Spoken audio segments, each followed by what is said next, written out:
Paz do Senhor, alunos da Faculdade de Betel. Essa será a nossa aula 4 da disciplina de Filosofia da Religião.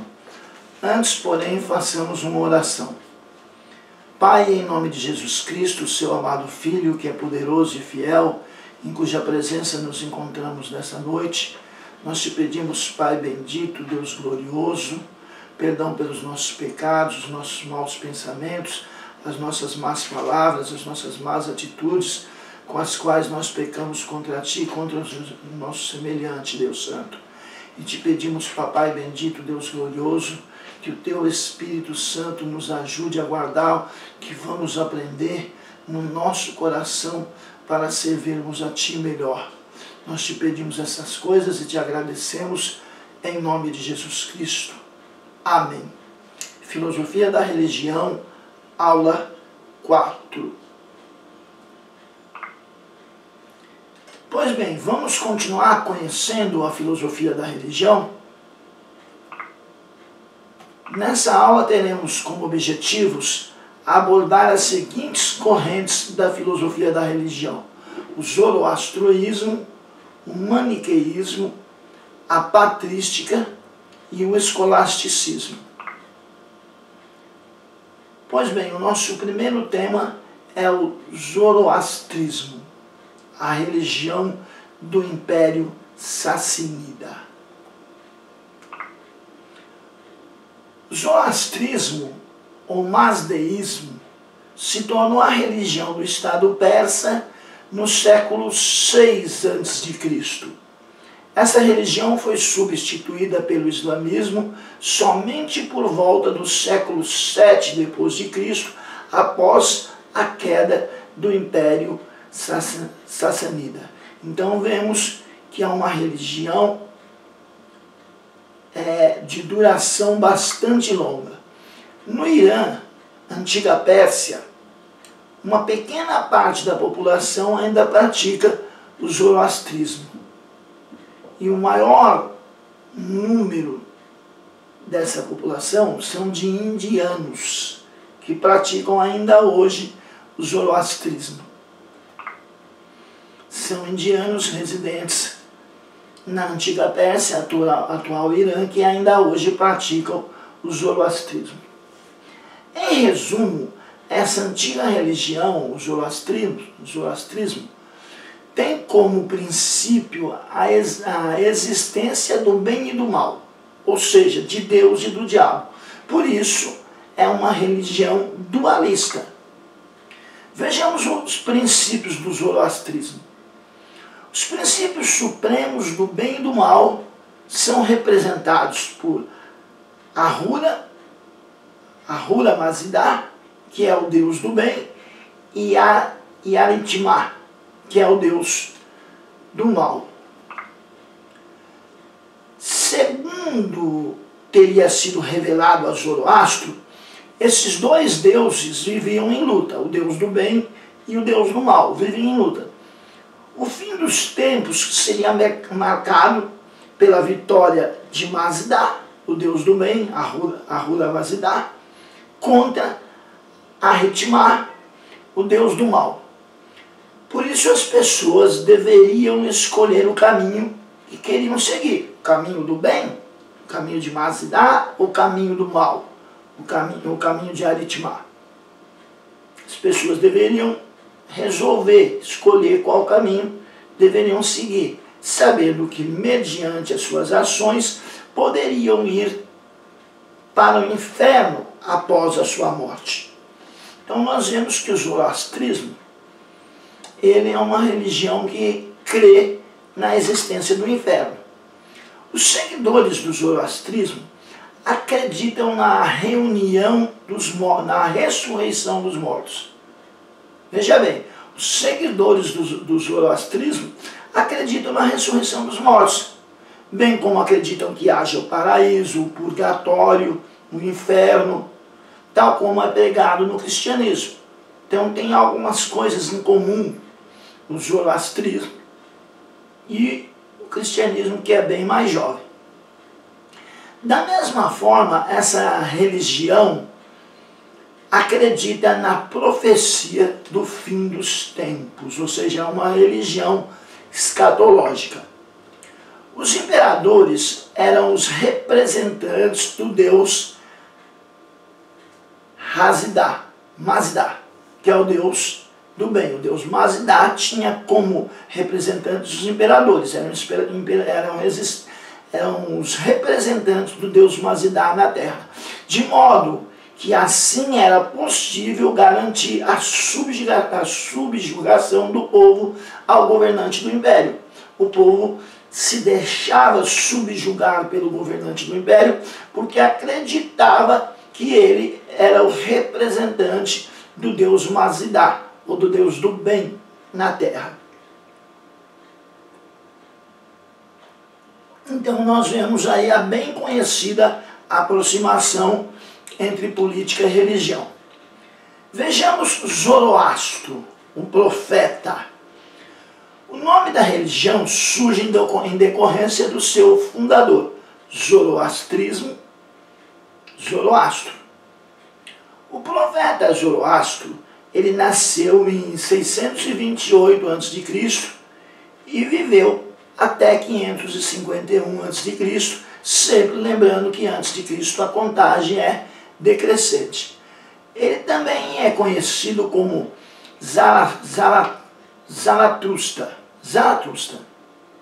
Zoroastro também é conhecido como Zaratustra, o qual, fundindo as crenças populares, a crença do povão, com seus ensinamentos, deu origem ao zoroastrismo.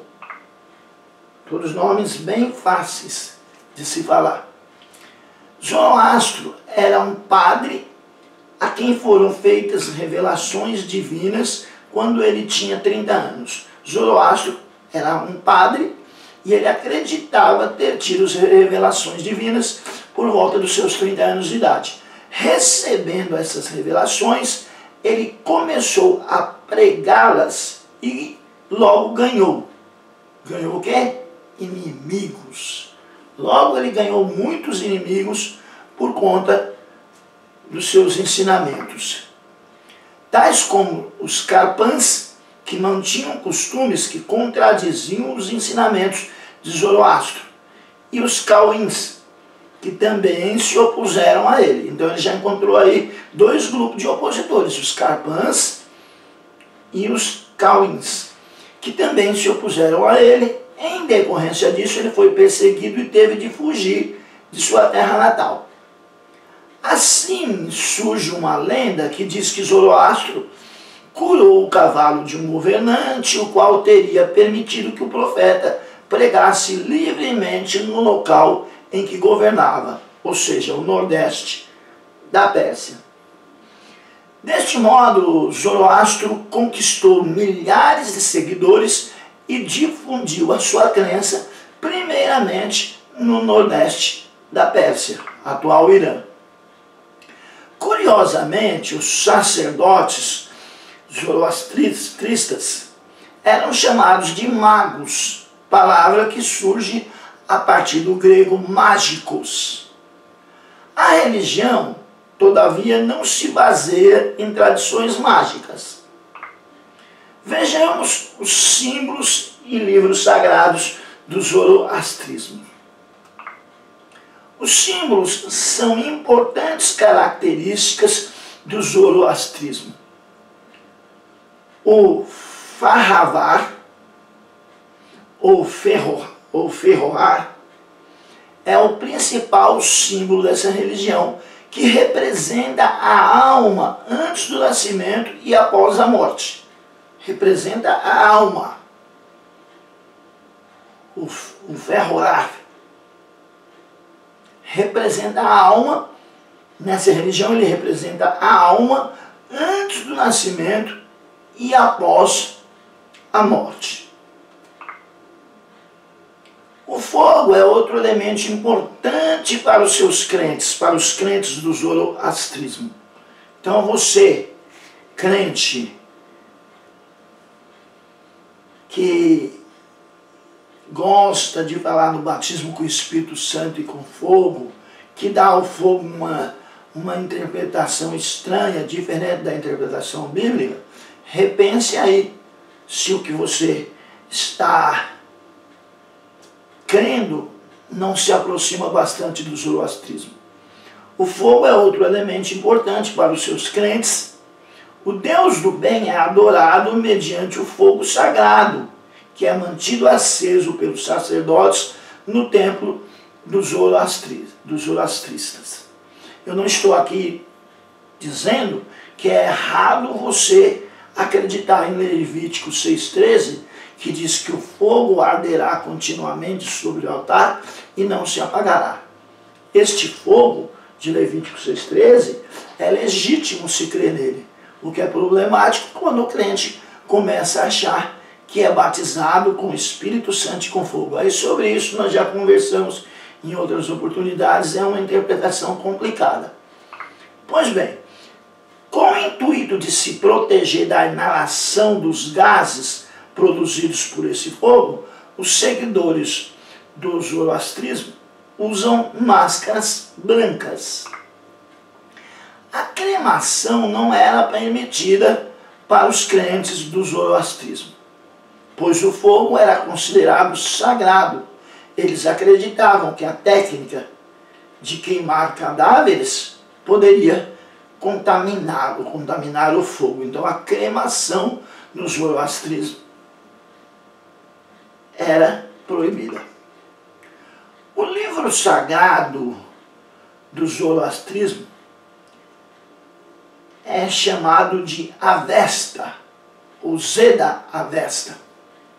Tal como a Bíblia para os cristãos, nele constam orações, hinos e ensinamentos.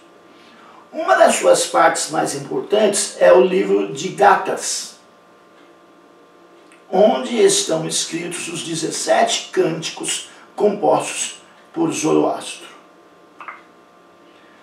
Pois bem, então nós falamos dessa importante religião dualista, religião antiga, já de antes de Cristo, que durou até depois de Cristo e que só perdeu a sua força com o advento do islamismo. Falamos um pouco sobre o zoroastrismo. O nosso segundo objetivo é falar sobre o maniqueísmo. O maniqueísmo é uma filosofia religiosa postulada, fundada, divulgada pelo profeta persa Mani, também conhecido como Manes, ou Maniqueu. Ele viveu entre cerca de 216 e 276. Consiste numa concepção, olha em que consiste o maniqueísmo. Consiste numa concepção do mundo fundamentada em uma dualidade básica, ou seja, também é uma religião de filosofia dualista, entre opostos inconciliáveis, luz e trevas, bem e mal. Então até aí bastante parecida com o zoroastrismo. Maniqueu e sua doutrina. Maniqueu nasceu em 14 de abril de 216, no sul da Babilônia, região atualmente situada no Iraque. Veja bem que um é norte da Pérsia e o outro é sul da Babilônia. E na juventude sentiu chamado por um anjo para pregar uma nova religião. Bem parecido com o mormonismo, com o islamismo e tantos outros ismos. Pregou na Índia e em todo o Império Persa sobre a proteção do soberano Sassanida Zapor, ou Zapur I. Então a dinastia Sassanida, o soberano Zapor I, permitiu e protegeu o maniqueísmo. Permitiu que o seu fundador, Maniqueu, pregasse Ele pregou na Índia, pregou em toda a Pérsia, sob a proteção de Zapor ou Zapur I, Zapor ou Zapur, depende da fonte que você estiver usando, é o mesmo homem, durante o reinado de Bahram I, porém, ele foi perseguido, olha, mudou o rei, ele foi perseguido. Foi perseguido pelos sacerdotes do zoroastrismo. Porque o maniqueísmo ele tem algo de zoroastrismo também. Mas foi perseguido, porque não era exatamente igual. Ele era considerado, pelos adeptos do zoroastrismo, um herege. E ele morreu, Maniqueu morreu em cativeiro, entre os anos 274 e 277, na cidade de Guneshapur. Maniqueu se acreditava, olha o que ele pensava dele mesmo, ele se acreditava o último de uma sucessão de profetas que começaram com Adão e incluía Buda, Zoroastro e Jesus. E, portanto, portador de uma mensagem destinada a substituir todas as religiões. Ele se achava o último de uma sucessão, olha quem estava incluído na sucessão. Adão, Buda, o próprio Zoroastro e Jesus. E ele achava que ele era portador de uma mensagem universal e que haveria de substituir todas as religiões. Para garantir a unidade da sua doutrina, Maniqueu registrou por escrito e deu forma canônica nesse livro com esse nome bonito, olha, Sapuragan. Sapuragan. Vamos tentar de novo? Sapuragan. É um nome persa, que significa o livro de Shapur. Porque foi escrito para explicar o maniqueísmo para aquele rei que era seu protetor, Shapur I. Então era um livro sagrado dos maniqueístas, escrito pelo fundador Mani, originalmente entre 210 e 216 da Era Comum, ou depois de Cristo, como queira, e foi dedicado ao rei Shapur I, rei contemporâneo do Império Sassanida, protetor de Maniqueu. O livro foi elaborado para apresentar a Shapur um esboço da nova religião de Mani, ou de Maniqueu, que unia elementos do zoroastrismo, do cristianismo e do budismo. O maniqueísmo ele é fundamentalmente um tipo de gnosticismo. Consiste numa concepção do mundo fundada em uma dualidade básica entre opostos inconciliáveis, luz e trevas, bem e mal. Então se aproxima bastante do zoroastrismo. É uma filosofia dualista, segundo a qual a salvação depende do conhecimento, da gnose, da verdade espiritual. Aí ele se distancia um pouco do zoroastrismo. Como todas as formas de gnosticismo, ensina que a vida terrena é dolorosa e radicalmente perversa. A iluminação interior, ou gnose, segundo o maniqueísmo, revela que a alma, a qual participa da natureza de Deus, segundo o maniqueísmo, desceu no mundo maligno da matéria e deve ser salva pelo espírito e pela inteligência. Bem, bastante identificada com o gnosticismo. Vejamos o maniqueísmo como religião.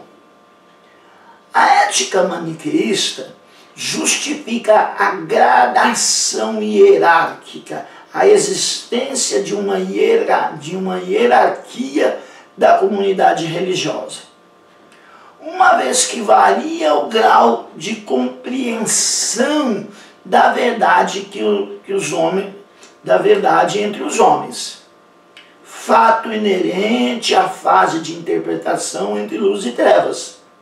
Então o maniqueísmo diz que há uma gradação, uma diferença hierárquica, que alguns homens estão mais próximos da luz do que os outros.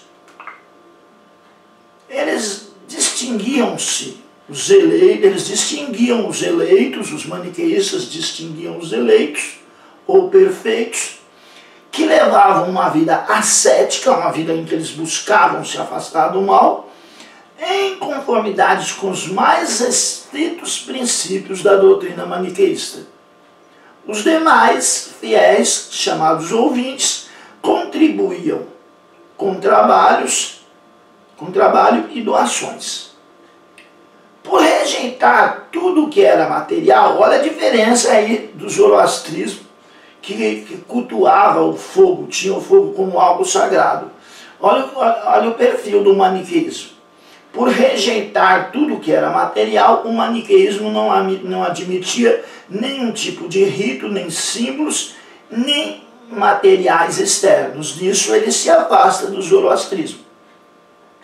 Os elementos essenciais do culto eram o conhecimento, o jejum, a oração, a confissão, os hinos espirituais e a esmola. Então, por não ter símbolos e rituais externos, ele se afasta agora bastante do zoroastrismo. Por sua concepção da luta entre o bem e o mal e a sua vocação universalista, o querer alcançar a todos, o maniqueísmo dedicou-se à intensa atividade missionária. É uma religião bastante missionária. Como religião organizada, expandiu-se rapidamente pelo Império Romano. Então ela foi uma religião bem presente no Império Romano. Do Egito, disseminou-se pelo norte da África.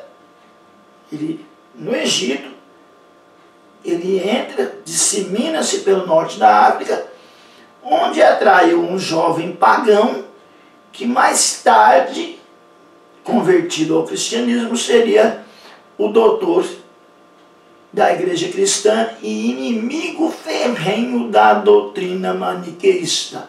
Estamos falando de Santo Agostinho. Isso no início do século IV. Santo Agostinho já havia chegado a Roma. E o maniqueísmo também.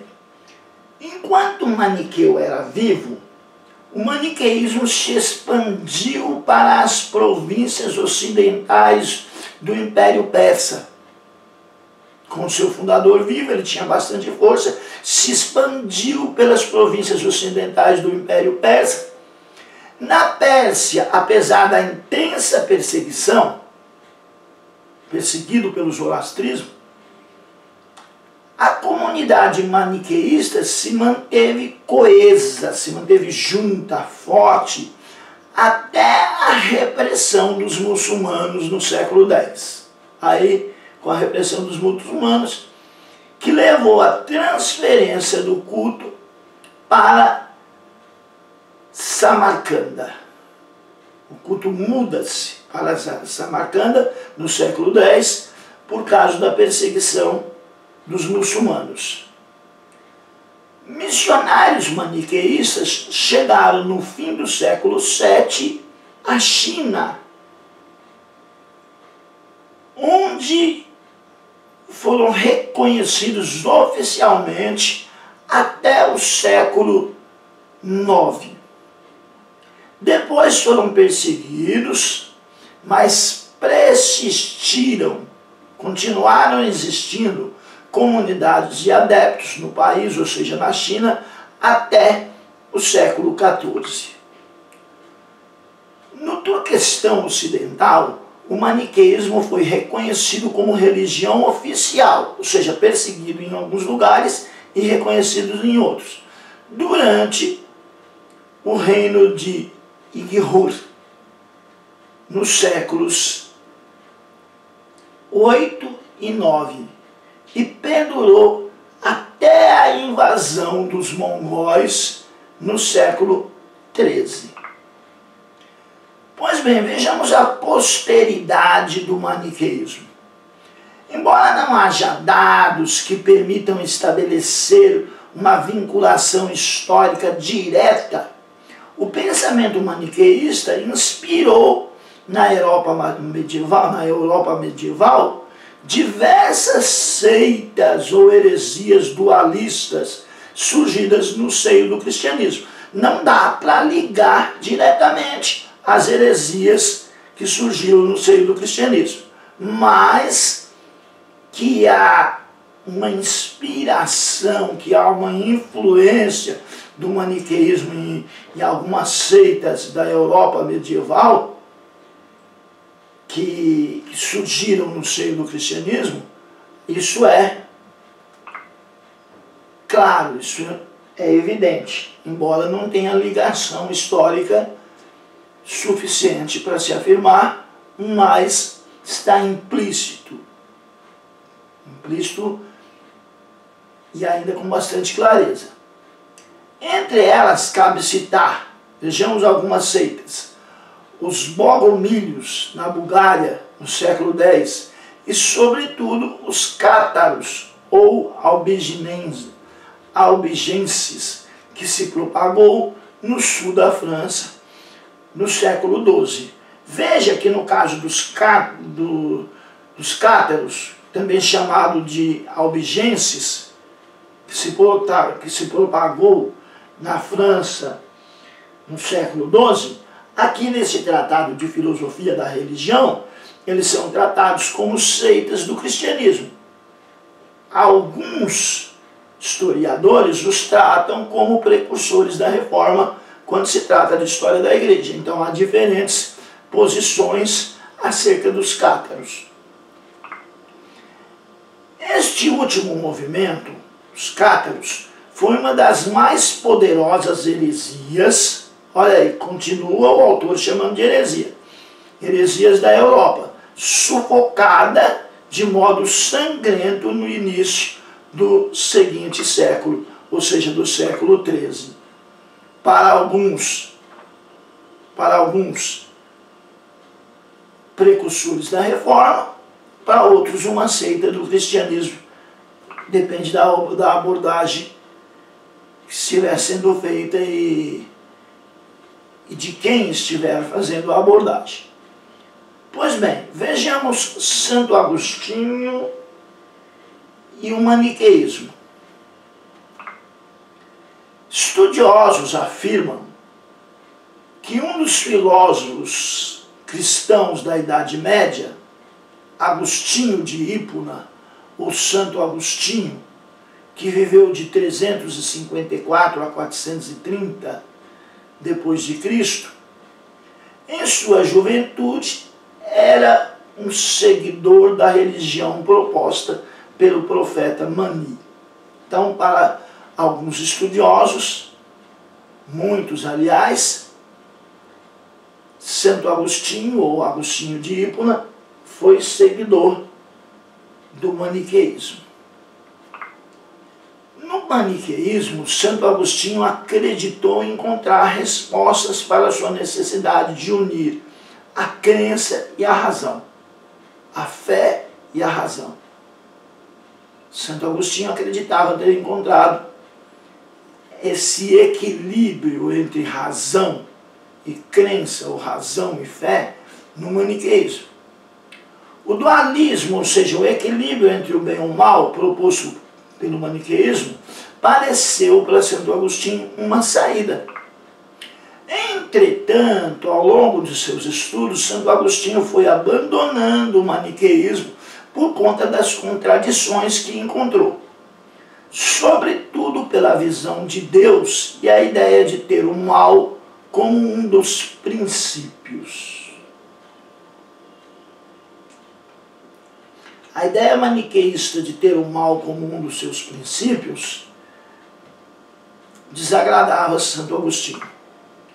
Para Agostinho, o mal é apenas a ausência do bem. Não possui uma existência própria. Para Santo Agostinho, o mal não possui existência própria. Como as trevas também não possuem existência própria. As trevas são a ausência da luz. Porque para Santo Agostinho, teoria da causa e do efeito, para que algo exista, é necessário que um outro ente tenha trazido a existência. Como ele não acredita que Deus criou o mal, para ele o mal não tem existência própria. Assim como a luz é gerada por uma fonte de energia, mas as trevas é somente a ausência da luz. Da mesma forma, para Santo Agostinho, o mal é apenas a ausência do bem, não tem existência própria. O filósofo Santo Agostinho assumiu definitivamente a religião cristã e passou a encontrar outro dualismo. Ele mudou, ele deixou o dualismo maniqueísta e encontrou um outro dualismo. O dualismo de Platão e sua relação entre a alma e o corpo. A base racional para o desenvolvimento do seu pensamento. Esse dualismo platônico entre alma e corpo veio a ser a base do desenvolvimento do pensamento de Santo Agostinho. Vejamos também o maniqueísmo e o senso comum. Ao se afirmar que um pensamento é maniqueísta, tem-se a dizer que ele não dá conta da complexidade dos agentes envolvidos e busca reduzir tudo a uma relação entre bem e mal, certo e errado. Então o senso comum, ele afirma, ele acusa o maniqueísmo de ser minimalista, de minimizar as coisas, de não ir aos detalhes, simplesmente dizer que tudo existe somente nessa relação entre bem e mal, certo e errado. A demonização do outro e a santificação de si acompanham o pensamento maniqueísta segundo o senso comum e apresentam-se como características presentes